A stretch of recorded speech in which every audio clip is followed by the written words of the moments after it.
Madam, मैं यहाँ बैठकर सुन रहा था हमारे शिवसेना के नेता ने इस बहस का आगाज किया। बहुत छाती मार कर बोले हैं कि हम कामयाब हो गए। होता यह है कि जो तारीख को नहीं पढ़ते वो इस तरह की बातें करते हैं। 1977 में सीपीआई एमएल ने भी 3 साल के लिए अपनी आर्म स्ट्रगल को मुअत्तल किया था, सस्पेंड किया था और कहा कि बैक टू द विलेजेस। और वापिस जब आए उन्होंने कहा कि भारत में फ्यूडलिज्म है, न्यू कॉलोनियलिज्म है, और उन्होंने हथियार उठा लिया। जितने भी लेफ्ट विंग एक्सट्रीमिज्म के लोग आज हथियार डाल रहे हैं वो अपनी आइडियोलॉजी को रिजेक्ट नहीं कर रहे हैं। एक स्टेटमेंट मुझे बता दीजिए, हथियार डाल रहे हैं मगर अपनी आइडियोलॉजी पर कायम है, और अगर वो आइडियोलॉजी सस्पेंड नहीं करेंगे तो आपने कौन सी कामयाबी हासिल कर ली? 1970 में चारू मजुमदार ने कहा था कि 70s will be a decade. उसके 7 साल के बाद वो जेल में मर गए। फिर 2004 में पीपुल्स वॉल ग्रुप एमसीसी मिला दिया गया, सीपीआई माओइस्ट बन गया, और उन्होंने कहा कि 2050 तक हम न्यू डेमोक्रेसी रिवॉल्यूशन लाएंगे। बताने का मकसद यह है मैडम कि आइडियोलॉजी पे आज भी वो लोग कायम हैं। मैं 55 दिन हैदराबाद की उस वक्त की मुशीराबाद जेल में था, किसी का मेहमान था, एक कमरे में मुझे रखा गया। मैं 20 दिन पटेल सुधाकर रेड्डी से बात करता था, और पटेल सुधाकर रेड्डी कौन है? जो नक्सलाइट्स को जानते हैं। 98 में वो मुझसे पूछता था कि गैट के बारे में तुम्हारी राय क्या है।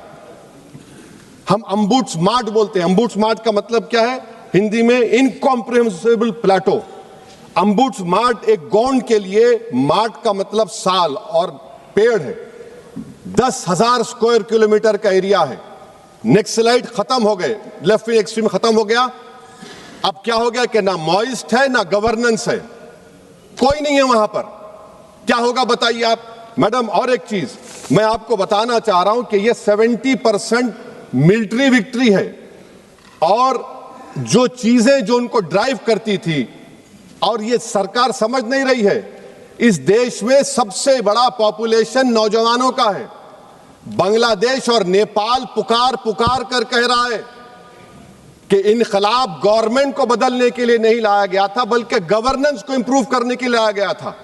अगर गवर्नेंस इंप्रूव नहीं होगा तो खुदा ना खास्ता जो हम चीज नहीं चाहते वो ना दोहराया जाए। और एक एक्रोनिम है madam, IFTTT, if this then what.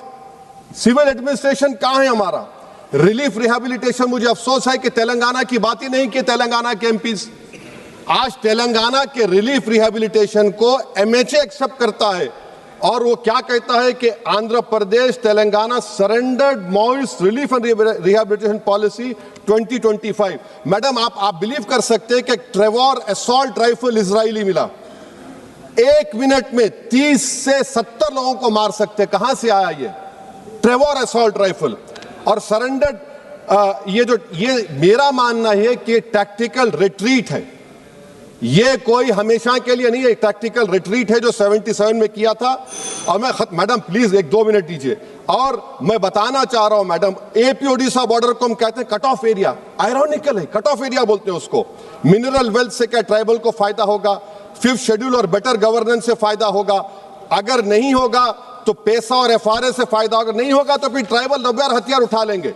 जब हम आजाद हुए हमने कहा सत्यमेव जयते, सत्य का हमेशा विजय हो, विजय होता है। इनका ध्रुव वाक्य क्या है कि सत्ता बंदूक की नली से निकलती है। ये इनका ध्रुव वाक्य है, और वहां सत्ता शब्द का बहुत महत्वपूर्ण स्थान है। ये विकास के लिए नहीं है, अपने आइडियोलॉजी के अस्तित्व के लिए है, अपने आइडियोलॉजी के विचार विजय के लिए है, और आइडियोलॉजी को भोले भाले आदिवासियों में स्प्रेड कर सत्ता हासिल करने के लिए। यहां कोई विकास की बात नहीं है। इनका लोकतंत्र पर कोई विश्वास नहीं है। यहां ढेर सारे लोग, मैं नाम देना नहीं चाहता, मैं सुन रहा था 3 घंटे से कह रहे हैं कि अन्याय है तो अन्याय के खिलाफ लड़ रहे हैं। भाई लड़ने का तरीका क्या है? हम अंग्रेजों के शासन में नहीं रह रहे हैं। कुछ लोगों ने भगत सिंह जी और बिरसा मुंडा से कंपैरिजन कर दिया। क्या हिमाकत कर रहे हैं?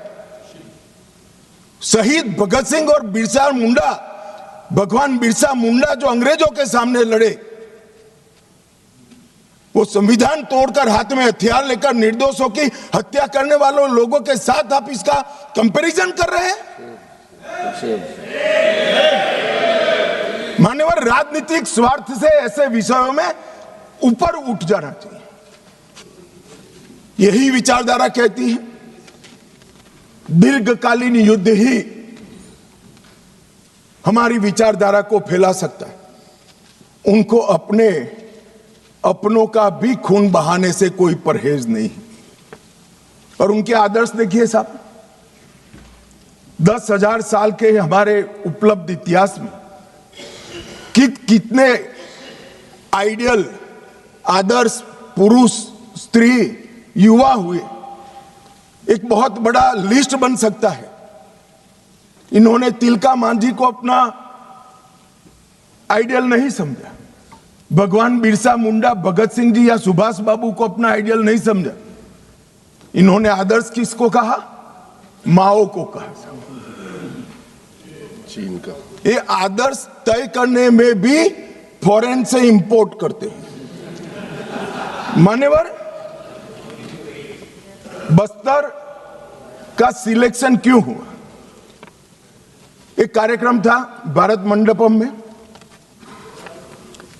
बस्तर क्षेत्र से जो अच्छी शिक्षा दीक्षा प्राप्त करे थे ऐसे युवाओं के साथ मेरा इंटरेक्शन था। तो मेरे नाश्ते के टेबल पर एक बच्ची बैठी थी। उसने कहा कि साहब, आप बता सकते हैं कि माओवादियों ने, नक्सलाइटों ने हमारे बस्तर को ही क्यों चुना? मान्यवर, इस विषय को मैं जरा डिटेल बताना चाहता हूं। हम सब जानते हैं कि सन 47 में जब हम आजाद हुए, संसाधन बहुत कम थे। एक लंबी गुलामी के कालखंड को समाप्त कर कर हम आजाद हुए थे। देश के अंदर विकास का नामो निशान नहीं था। दशकों तक, लगभग 2 सदी तक इस देश को गुलामी में लूटा गया। जब नया राज्य बना तो राज्य की पहुंच कुछ क्षेत्रों में सीमित रह गई थी ही नहीं, बढ़ानी थी। ये तो समय जाते जाते बढ़ेगी। और मान्यवर, क्योंकि संसाधन कम थे, रेवेन्यू कम थी, तो विकास भी परकोलेट होते होते हर क्षेत्र में एक साथ नहीं पहुंचता है। अगर रोड बनाने तो पूरे देश के एक साथ नहीं होते, अगर बिजली पहुंचानी है तो पूरे देश में एक साथ नहीं पहुंच सकती। तो दूर दराज के क्षेत्रों तक स्टेट की पहुंच की कैपेसिटी सीमित, वहां पर विकास नहीं पहुंचा था। राज्य का इकबाल, स्टेट का इकबाल वहां बुलंद नहीं हुआ था। अब ये कह रहे कि अत्याचार के खिलाफ, भाई अगर स्टेट पहुंचा ही नहीं था, सुनियोजित भेदभाव का वातावरण ही नहीं था, तो वहां अत्याचार कैसे हो गए? मान्यवर, एक कहानी गढ़ी जा रही है। सच्चाई ये है कि इन्होंने पूरे रेड कॉरिडोर को इसलिए चुना था क्योंकि वहां स्टेट की पहुंच कम थी। इसलिए भोले भाले आदिवासियों को बरगलाकर इनके हाथ में हथियारें पकड़ाई।